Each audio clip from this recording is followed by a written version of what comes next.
it's Leela. I want to take a moment to talk to you about the issue of transgender kids. I have been fortunate enough to know transgendered children as, of course, of being a mother and my children growing up, and some of their friends, also some children of friends of mine. And I want to talk to you all about what that looks like in most cases, because I think that there are some major misconceptions out there about what parenting a transgender child is like.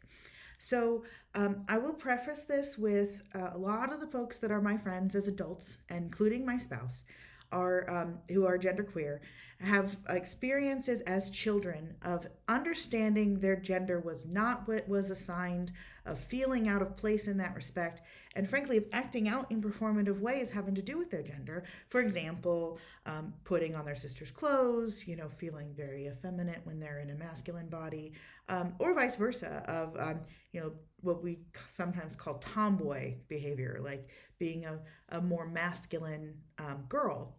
And um, and so in the adult experience in this community, it's very typical to have these stories of being a kid who feeling this way. So most of the kids I know who are transgender children or genderqueer children are people who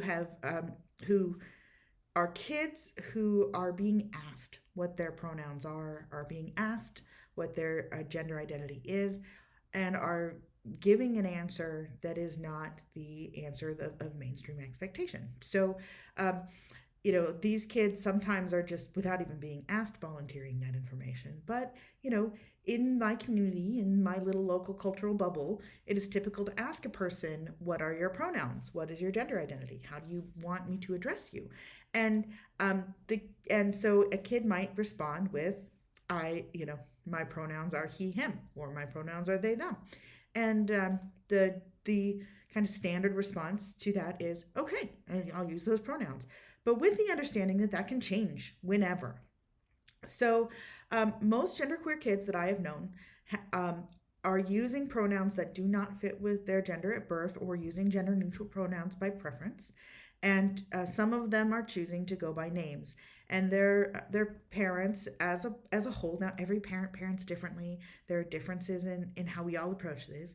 Are allowing them to choose those things, and just going with the flow of whatever the child leads. And this has been a philosophy of my parenting, that I think that children are humans. Go figure. Pretty much fully formed humans right out of the gate, and their own personality and their own thing. And it's amazing what they know about themselves. For the record, I ask my kids what their preferred pronouns are, what their gender identities are, and they both, reflect on it and tell me that they are cisgendered. And most kids do, because most people are cisgendered, at least in the sense of our current construct of the term and our current cultural understanding of it. So most genderqueer kids are not on hormone therapy. As a matter of fact, I'd say about half of the people I know who are genderqueer are not on any kind of hormone therapy. Some of them are, but I don't actually know if any of the kids are, because that's not information I inquire about. But also, there'd be no reason for a child who is prepubescent to be on hormone therapy, because kids are basically hormonally close to identical, not totally identical, but close to identical, certainly in a very similar range when they are at that age. Now, there are medical decisions to be undertaken as a kid reaches puberty that are something that I view as a personal discussion between a child and their doctor, a child, parent, and doctor, um, about what is the risks and benefits of taking hormones that would help them with gender affirmation. Um, I am not aware of anyone in my community, to my knowledge, pushing any kind of hormone therapies on kids. And as far as I can tell, this is something fabricated, largely. Now, can you find like examples of pretty much every wacky thing out on earth out there if you dig hard enough for that one example? Sure, you can. But it is definitely not common for any adult to be pushing any kind of hormone therapies on kids, or encouraging kids to have any kind of gender identity other than what they naturally express.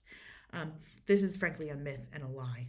that is infuriating to me because you know who I do see pushing gender identities on kids? People who are refusing to recognize that queer people exist and thinking that this is a new thing.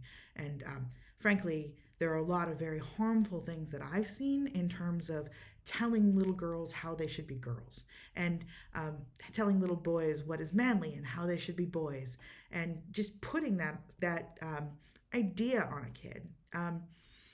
I think is harmful. And this is not something that I see coming from people who are more open to different identities.